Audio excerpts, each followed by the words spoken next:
Hello out there. Looks like we got a couple people in. So thanks for joining. I really appreciate that. This is my phone telling me that we got stuff. So thanks so much for joining this live session. I think I'm going to try to do this regularly. This is a lot of fun. If you're in the live chat, you could actually leave a comment. If you want a shout out, I'll do shout outs later in the video here. Tell me what your favorite thing to eat on Thanksgiving is. That's what we're here to talk about. First things first, got the beer of the night. This is called Shipyard Smashed Pumpkin. We're gonna go right in with it, guys. So it is a pumpkin beer. Pretty foamy. And we're gonna have to let that one settle. That got a little foamy there. So let's read a little bit about the beer. Smash pumpkin season with Shipyard Smashed Pumpkin. Big bodied beer, posts a light copper orange with pleasing aromas of pumpkin. Blah, blah, blah. Best drunk at 55 degrees Fahrenheit. Yuck. I don't know why you'd want to do that. That's kind of warm for a beer, but. All right. While that settles, let's talk about the reason why we're here. So you guys know that I launched an ebook earlier this year with my trending recipes. If you haven't picked that up yet, you're missing out. It's at buymeacoffee.com/DairyX. Next year, I want to do something that's very similar to that, but I'd like to make it Thanksgiving themed and kind of roll in a little bit of kind of the things that you like about, the recipes here and work that into some recipes for the holidays next year. I'm thinking like 8 or 10 recipes. So this is important for me to kind of gauge the audience. I got some good stuff we're going to talk about coming into here. But with that out of the way, that's coming in 2021. It's something that I have to work on to have a sip of this beer. So the reason why I picked this beer, it's 9% alcohol. I like big beers in terms of like that have high alcohol content usually.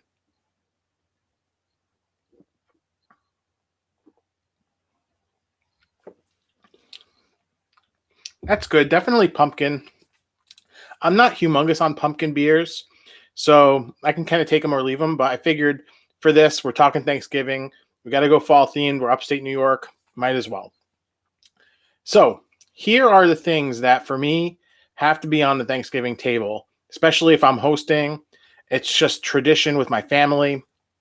We've kind of developed this trend of dishes that we just have to have on the table. So the number one is the turkey.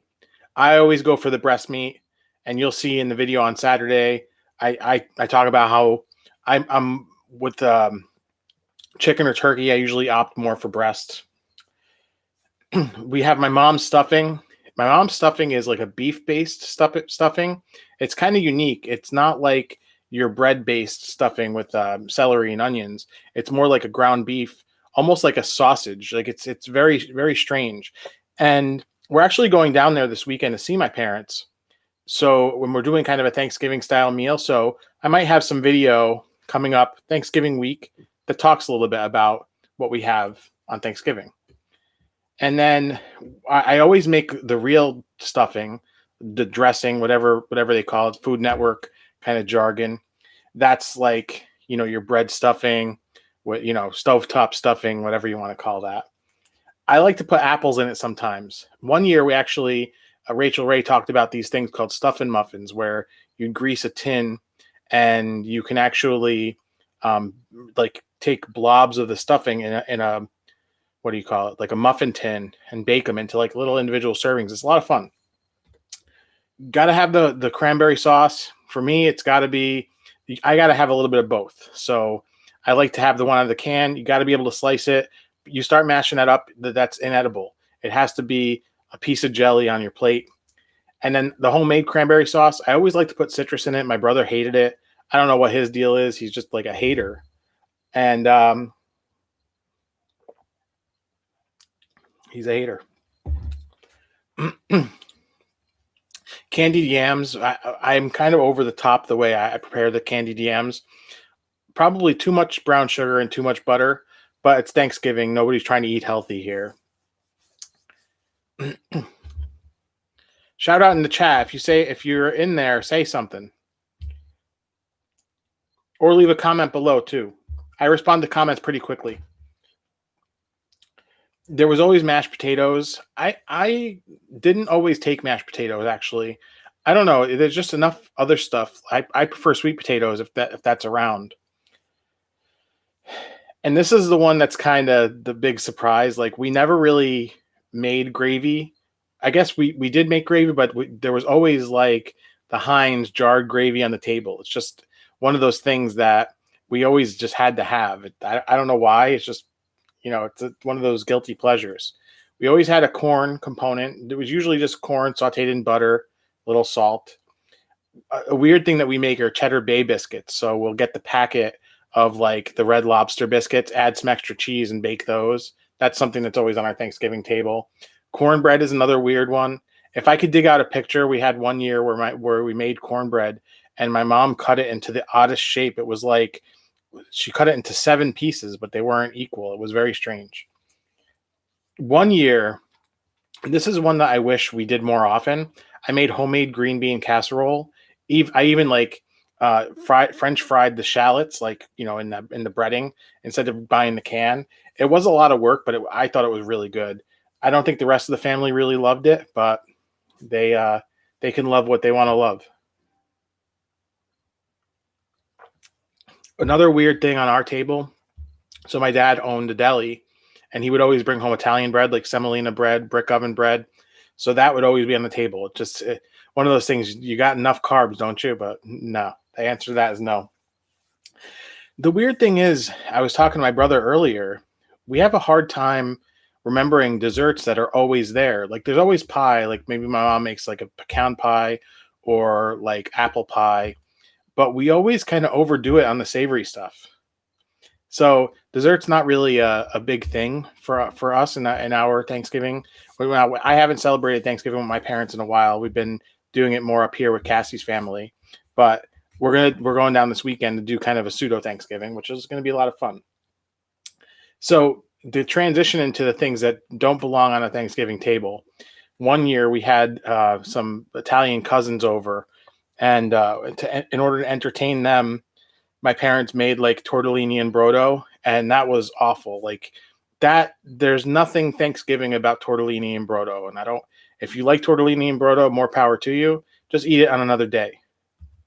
All right. Here are the things that I don't ever want to see on a Thanksgiving table. Like if you have me over, like don't like, and this is not even a joke. Okay. So number 1, cauliflower, anything. Cauliflower does not belong on Thanksgiving. Just get it. It doesn't belong on anything, let alone Thanksgiving. Like plain boiled Brussels sprouts. No. Like if you're going to do Brussels sprouts, actually earlier this week I posted a recipe. Do them like that if you're going to put them on the table, but like don't like just boil Brussels sprouts and put them on the table just to have something green. It doesn't fly. Thanksgiving is not a green holiday, it's a brown holiday. Orange, brown. This one's going to be a hot take, controversial. Mac and cheese. I love mac and cheese. Don't get me like that's one of the greatest dishes out there.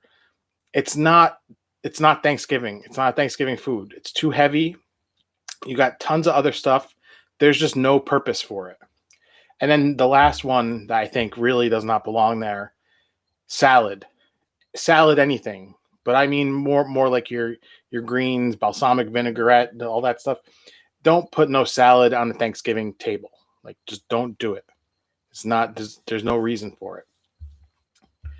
So, going to give you guys a chance to in the chat if there's something that you want, if you want to chime in with things that you either love or hate about Thanksgiving. Again, I see there's some new people in the chat here. Thanks so much for joining. If you're new to the channel, thanks so much for subscribing, hitting the like button, commenting. All of that stuff really helps out with this stuff. And I've been experimenting with shorts, which are kind of less than 1 minute videos on YouTube. Those have been really popular. So if you like those, make sure you give them thumbs up.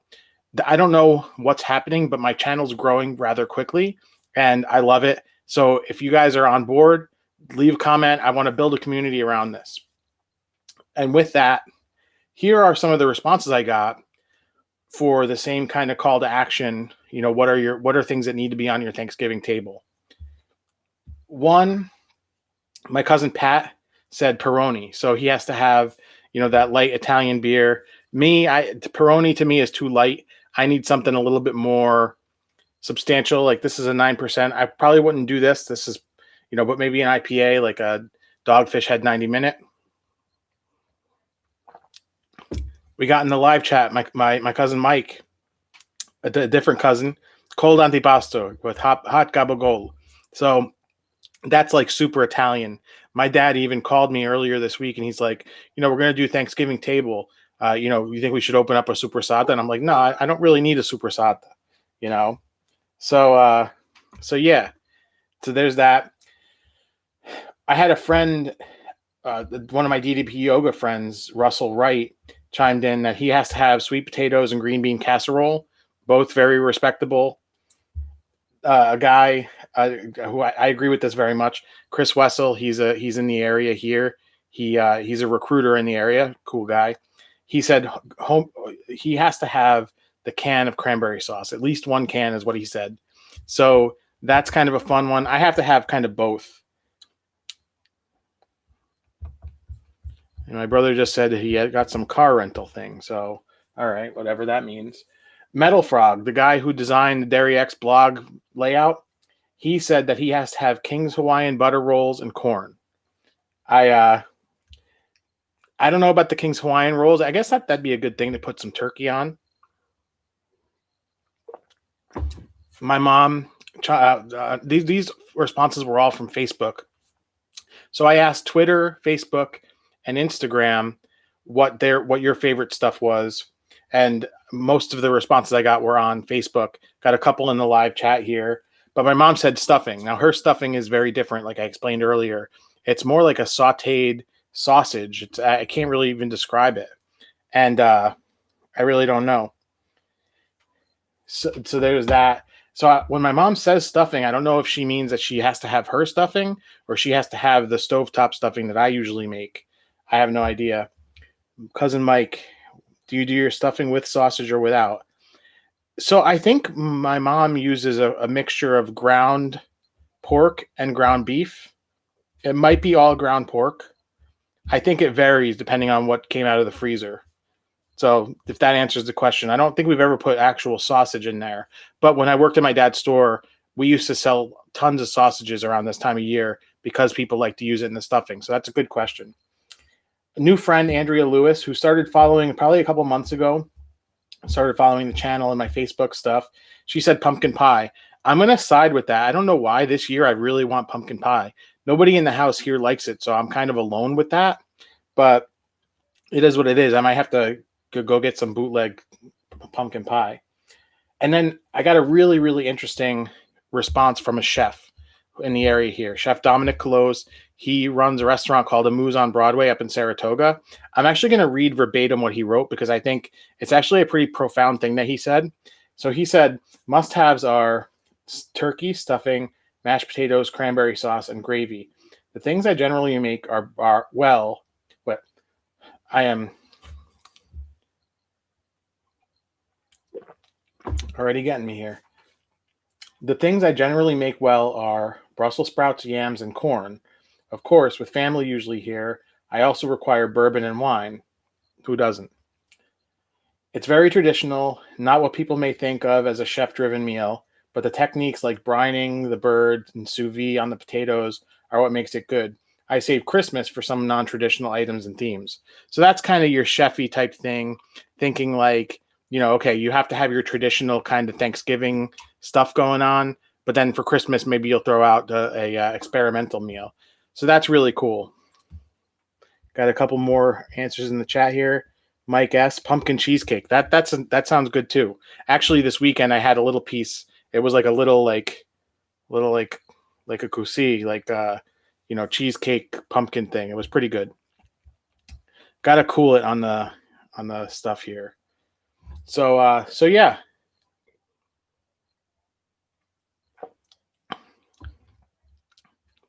Let's see here.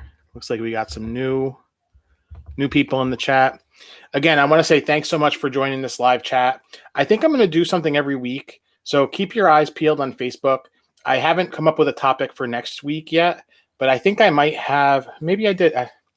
I haven't decided kind of how I want to do the content for the next couple weeks for the channel here.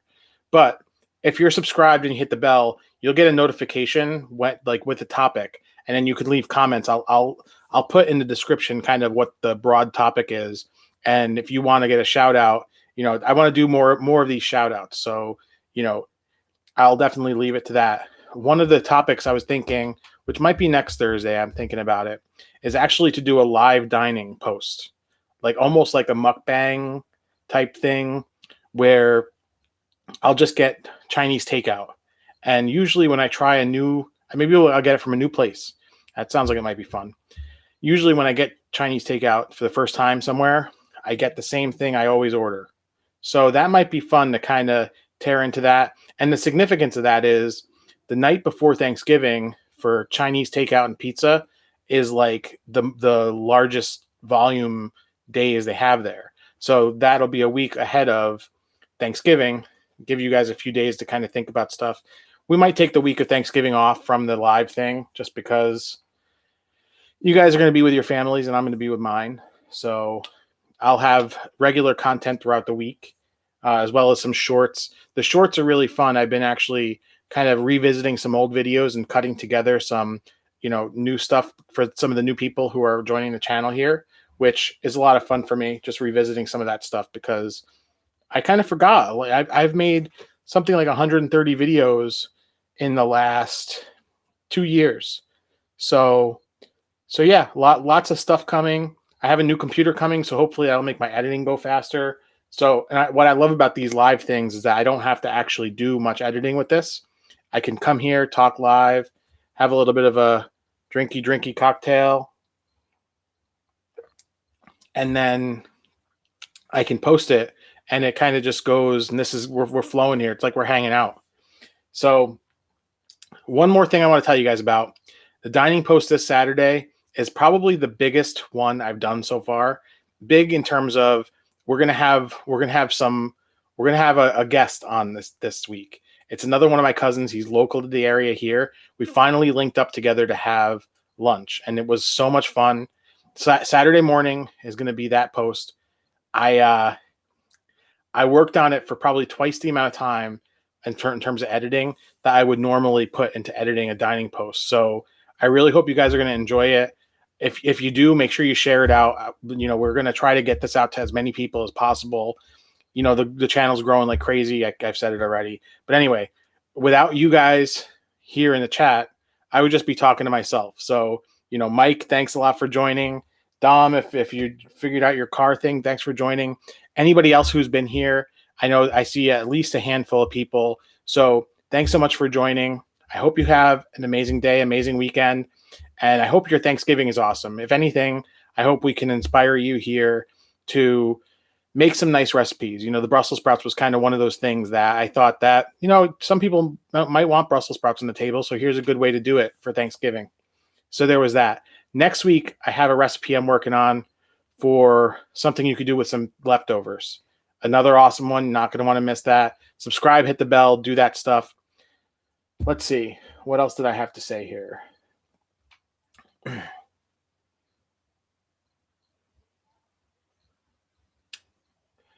I think that's it. So thanks so much for joining. Have a great Thanksgiving, and we'll see you next week live. Maybe that Chinese food, maybe something else.